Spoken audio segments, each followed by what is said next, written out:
The CEO took her deaf daughter on a blind date. Then a single dad spoke her language and made her smile. Nadia had built 3 companies from nothing. She had fired board members without blinking. She had once sat across from a room full of investors who told her idea would never work, smiled politely, walked out, and proven every single one of them wrong within 18 months. So when her daughter Cora stopped responding to her calls, Nadia did the only thing she knew how to do. She made a plan. It was not a conversation. Nadia did not do conversations when there was a problem to solve. She sent a text that said, "Dinner at the Langham, Friday, 7 p.m. Dress nicely." And then she went back to her emails. Cora read the text 3 times, not because she did not understand it. She understood it perfectly. She understood it the same way she understood most of her mother's communication, like a memo from a very efficient stranger. She typed back one word, "Sure," set her phone face down on the table, and then sat there for a while, looking at the ceiling. She was 26 years old. She had lost most of her hearing at age 9, slowly at first, then all at once. Like a volume dial someone kept turning and turning until the room went quiet. She had learned to read lips. She had learned sign language. She had learned that the world was not built for her, and she had built her own tools to move through it anyway. What she had not learned, what no one had ever really figured out how to teach her, was how to tell her mother that all of these arranged dinners, these carefully selected men from carefully selected families, these occasions dressed up as something casual, were quietly exhausting in a way she could not explain without it turning into an argument about gratitude. So she said sure, and she wore a dress she bought secondhand for $8, because that also felt like something worth saying. The Langham was the kind of restaurant where the candles were too small, and the portions were too small, and the bill was not small at all. Cora arrived 5 minutes early, which she always did, because she liked to get a read on a room before the room got a read on her. She stood near the entrance, watching the tables, watching how people's mouths moved, watching the maitre d' speak into a little earpiece. She did not hear the door open behind her, but she felt the air shift, and then she turned around. He was standing a few feet away, holding his blazer in his hand instead of wearing it. He looked like someone who had been told to wear the blazer, had done it the whole way there, and then at the last second, decided against it. He had dark circles under his eyes in the way that people do when they have not slept properly in a long time, and have accepted that this is simply their face now. He was looking at her, and then, this was the part she would think about later, he lifted his free hand, and he signed. "You must be Cora." The sign for must came out slightly wrong. It looked more like maybe, but she understood it. She stood still for half a second. Something in her chest did a small, quiet thing she could not immediately identify. She signed back, "Your fingers are nervous." He signed, "My everything is nervous." And that was how it started. His name was Daniel. He said it out loud and in sign at the same time, slightly out of sync, the words and the hands not quite matching, the way beginners always do. He did not apologize for it. She did not correct him. They were seated before Nadia arrived, which gave them 6 minutes alone at the table, and Cora would later count those 6 minutes as some of the most interesting 6 minutes she had spent in a restaurant in years. He told her he had a daughter, 7 years old. "A fever," he said, typing it on his phone and sliding it across the table, because some things were easier to say that way. A fever when she was 4 that took most of the hearing in one ear, and some in the other. She wears a hearing aid now. "She is," he typed, and then he paused, and then he typed, very loud about everything she wants to say, like she is making up for what she cannot hear. Cora read this twice. She typed back, "How long have you been learning to sign?" He counted on his fingers, not as a sign, just as a person counting. 2 years, he said out loud. He tapped the table. "Night classes. 3 times a week. My signing teacher says I am enthusiastic but chaotic." Cora felt the corner of her mouth do something. She picked up her water glass. She set it down. She picked it up again. Nadia arrived at 7 minutes past 7, which for Nadia was practically late. She was wearing a blazer of her own, a dark one, and she had the look she always had at these things. Organized, purposeful, like someone running a meeting that had accidentally taken place in a restaurant. She kissed Cora on the cheek, without quite looking at her, and shook Daniel's hand with the grip of someone who had read 3 books on the psychology of handshakes, and remembered all of them. And then she sat down and began to manage the evening. Cora watched her mother's mouth. Nadia was asking Daniel about his work. Daniel was answering. Nadia was nodding in the precise, calculated way she nodded when she was deciding whether something was worth her continued attention. The sommelier came. Nadia ordered something Cora did not catch. The candles flickered. Under the table, Cora had her phone in her lap. Daniel had his phone in his hand.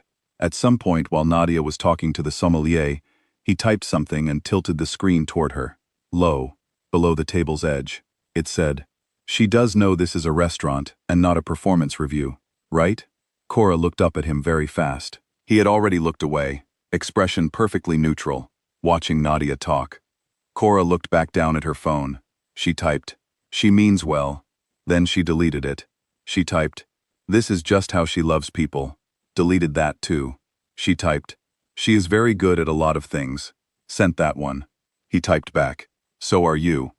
She did not know what to do with that, so she set her phone face down on her knee and looked at the bread basket. The evening moved the way these evenings always moved, through courses, through questions, through the performance of a pleasant occasion.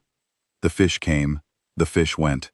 Nadia talked about a project she was involved in, something about coastal infrastructure, and Daniel asked smart questions, real questions, which Cora noticed because most people asked polite questions, and these were not polite. They were actually curious. She watched him more than she meant to. He had a way of listening that she recognized, but could not quite place at first.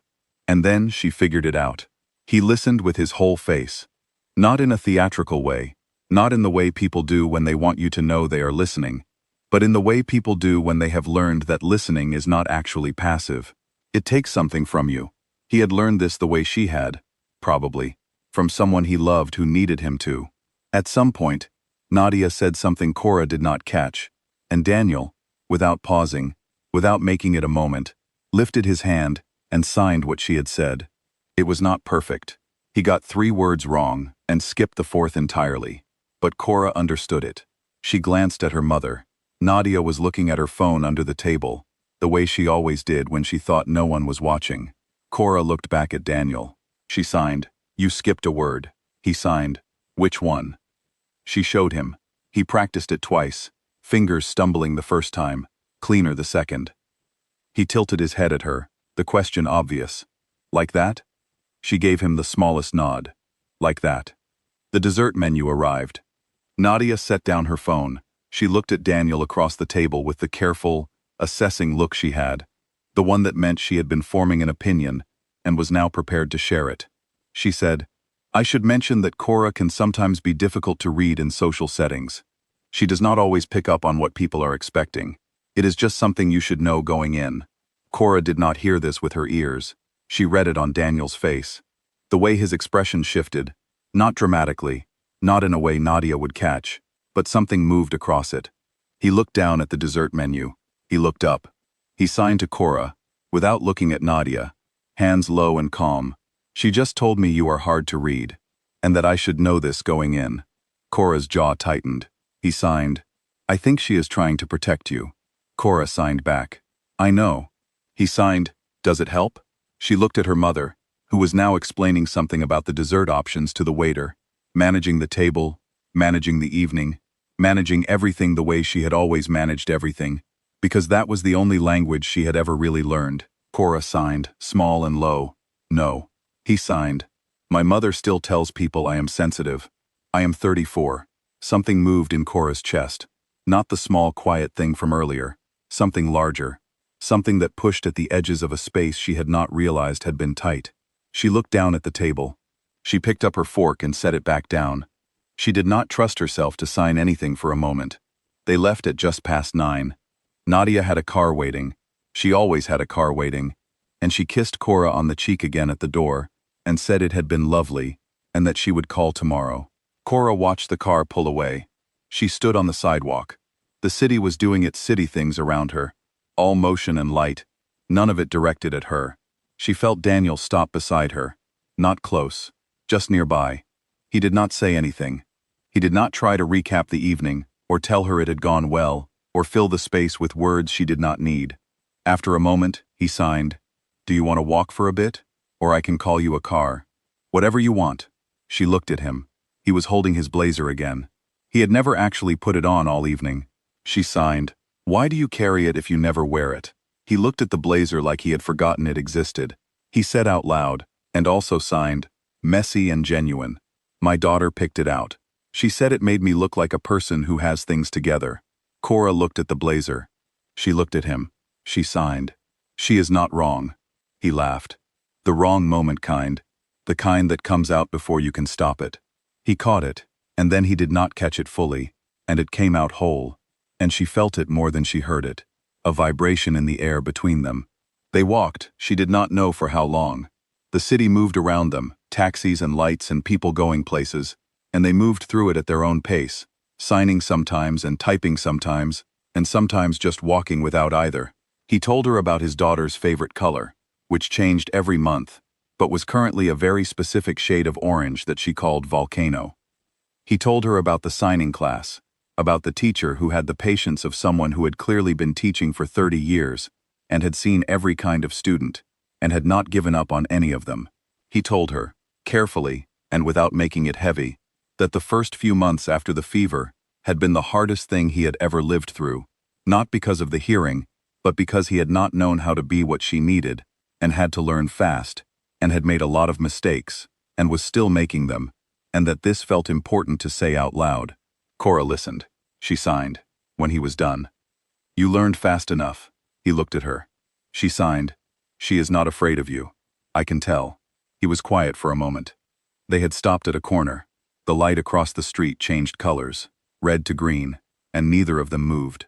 He signed, slowly, getting most of it right. How can you tell? Cora thought about this. She signed, the way you talk about her. You are not talking about her hearing. You are talking about her. He looked at his hands for a moment. He said, out loud, quietly, in the noise of the street that she could not hear, but could feel around her like a presence. Yeah, just that. Yeah. And something settled. Later, on the way home, her phone lit up. One message. No name saved in her contacts yet. It said, same time next week? I will practice. I am told my B still looks like a D. She read it once. Twice.